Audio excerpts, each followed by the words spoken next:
सोलापूरकरांसाठी आज एक अतिशय आनंदाचा व ऐतिहासिक निर्णय महाराष्ट्राचे मुख्यमंत्री देवेंद्र फडणवीस साहेब यांच्या माध्यमातून झालेला आहे। विशेषतः सोलापूरच्या उद्योजकांच्या पाठीशी भक्कमपणे उभं राहण्याचं काम वचनपूर्ती मुख्यमंत्री देवेंद्र फडणवीस साहेब व सोलापूरचे पालकमंत्री आदरणीय जयकुमार गोरे साहेबांनी केलेला आहे। आपल्याला कल्पना आहे की सोलापूर शहरामध्ये महापालिकेच्या हद्दीत असलेल्या अक्कलकोट रोड MIDC त्याचबरोबर होडगी रोड औद्योगिक वसाहत या दोन्ही वसाहतीमध्ये अनेक वर्षापासून मूलभूत सुविधांच्या विकास कामांचा अभाव होता। या भागात रोड रस्ते नसल्यामुळे पावसाळ्यामध्ये सर्व उद्योजकांना आणि विशेषतः सर्व कामगार वर्गांना त्या ठिकाणी येण्या जाण्यासाठी अडचण होती। मागच्या वर्षी एक दुर्दैवी घटनाही त्या ठिकाणी घडल्यानंतर आपण पाहिलं मदत कार्य वगैरे पोहोचण्यासाठी सुद्धा अडचणीच्या होत्या। ह्या सगळ्या गोष्टीसाठी मागच्या वर्षभरापासून मी या भागाचा आमदार म्हणून मुख्यमंत्री साहेबांकडे या अक्कलकोट रोड MIDC आणि औद्योगिक वसाहतीला रस्ते मिळण्यासाठीची विनंती केली होती। जवळपास 56 कोटी रुपयाची ही योजना महाराष्ट्राच्या क्रिटिकल इन्फ्रा स्कीम या स्कीम मधनं मिळण्याची विनंती केली होती। मुख्यमंत्र्यांनी मागच्या वर्षीच त्याला तत्वतः मंजुरी दिली होती, परंतु एक तांत्रिक अडचण या योजनेमध्ये अशी होती की क्रिटिकल इन्फ्रा जी महाराष्ट्र शासनाची स्कीम आहे त्यामध्ये 75% हिस्सा हे राज्य शासन देऊ शकतं, परंतु या स्कीम मधनं हे 75% घेताना 25% हे उद्योजकांकडनं घेणं त्या योजनेचं बंधनकारक असलेलं एक नियम होतं आणि याचा जवळपास 14 कोटी रुपयाचा भुर्दंड नाहक आपल्या सोलापूरच्या MIDC असतील होडगी रोडच्या उद्योजकांना भरावा लागत होता।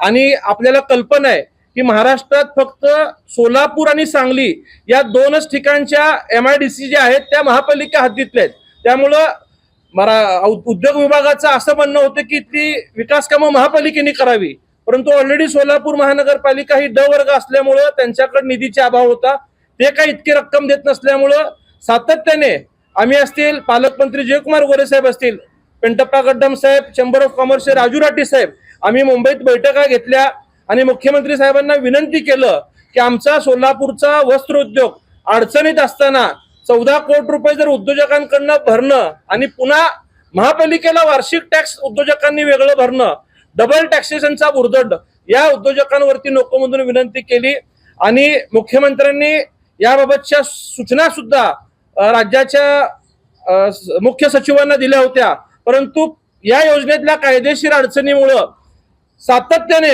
प्रशासन विशेषतः राज्य सरकार ठाम होतं की उद्योजकांकडनं पैसे घेतल्याशिवाय या योजनेचा लाभ सोलापूर शहराला देता येणार नाही।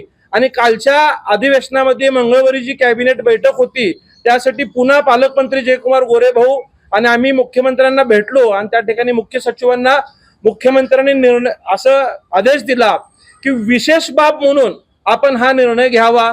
आणि मला सांगायला अतिशय अभिमान वाटतो की महाराष्ट्रातला हा ऐतिहासिक असा पहिला निर्णय सोलापूरसाठी विशेष GR महाराष्ट्र सरकारने काढलेला आहे आणि सोलापूरच्या या दोन्ही वसाहतीसाठी 56 कोटी रुपये मंजुरी देताना एकही रुपयाचा भर सोलापूरच्या उद्योजकांवरती न टाकता आज 28 मार्च रोजी याबाबतचं GR महाराष्ट्र शासनाने या ठिकाणी प्रसिद्ध केलेलं आहे।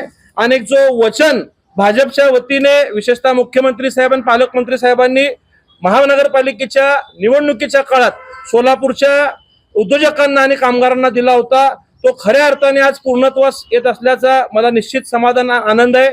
आणि सोलापूरच्या इतिहासात एकाच वेळी 35 रस्ते अक्कलकोट MIDC मधले होणार आहेत आणि होडगी रोड औद्योगिक वसाहतीतले 9 रस्ते एकाच वेळी होण्याचं ही देखील एक ऐतिहासिक घटना असेल। आणि मला वाटतं एक चांगला संदेश मुख्यमंत्री साहेबांच्या माध्यमातून राज्यात गेलेला आहे। एकीकडे सोलापूरला IT पार्क मंजूर होऊन होडगी रोडवरील जागा IT पार्कसाठी ताब्यात घेत असताना अस्तित्वात असलेल्या MIDC मध्ये सुद्धा चांगल्या सुविधा देण्यासाठी उद्योजकांच्या पाठीशी उभं राहण्याचं काम महाराष्ट्राचं सरकार करतोय आणि कामगारांनाही सुद्धा चांगल्या सुविधा देण्यासाठी हे सरकार प्रयत्न करतोय। याचाच एक चांगला संदेश आजच्या या निर्णयातनं या ठिकाणी झालेला आहे। मी पुन्हा एकदा अशक्य असणारं जे कायद्यात बसत नव्हतं ते सोलापूरसाठी विशेष बाब म्हणून त्यांनी कायदा बदलून सोलापूरला हा निर्णय केल्याबद्दल मुख्यमंत्री देवेंद्र फडणवीस साहेबांचा आभार मानतो, पालकमंत्री जयकुमार गोरे साहेबांचा सुद्धा आभार मानतो. त्याचबरोबर उद्योग सचिव पी अन्बलगन सर, ज्यांनी पहिल्यांदा हा प्रस्ताव आल्यानंतर सांगितला की मी सोलापूरमध्ये त्या ठिकाणी काम केलेलं आहे वस्त्रोद्योगावरती सोलापूरला शिकायला असताना, आणि सोलापूरची माझी आत्मीयता आहे आणि बॉसने बोलाय तो करणार आहे, तो डेफिनेटली करणार आहे. आणि त्यांनी अधिकाऱ्यांना सूचना दिल्या की हे नियमित कसं बसवता येईल या अनुषंगाने तुम्ही प्रयत्न करा. आणि नव्याने आलेले मुख्य सचिव राजेश अगरवाल साहेब यांनी सकारात्मकता दर्शवली. जे सचिव आहेत अजिल सासुलकर साहेब, त्यांचाही मी आभार मानतो की ह्या सगळ्यांनी हे योजनेत बसवण्यासाठी जे काही मार्ग असतील ते आम्हाला दाखवलं. सोलापूरचे कलेक्टर कुमार आशीर्वाद साहेब असतील, महापालिकेचे आयुक्त सचिन ओंबासे साहेब असतील, यांचाही मी मनापासून आभार मानतो की माझ्या मतदारसंघातल्या या दोन्ही वसाहतीला शासनाने एकंदरीत मदत केलेली आहे. आता 75% राज्य सरकार आणि 12.5% DPC आणि 12.5% महापालिका, म्हणजे 100% पूर्ण पैसे हे सरकारकडनं भरणार आहेत आणि हे उद्योजकांना या ठिकाणी सुविधा मिळणार आहेत. आणि मला आज या ठिकाणी विशेष कौतुक आणि अभिनंदन करायचं आहे की माझं मुंबईचं कामकाज पाहणारे माझे जे स्वीय सहाय्यक आहेत शैलेश कडदास, मी त्यांचंही मनापासून अभिनंदन करतो की जवळपास वर्षभर त्यांनी सातत्याने या योजनेचा पाठपुरावा त्या अधिकाऱ्यांकडे जाऊन केला. अनेक चांगला निर्णय सोलापूरसाठी झाल्याबद्दल आज ही माहिती द्यायला आपल्याला मनापासून आनंद वाटतोय.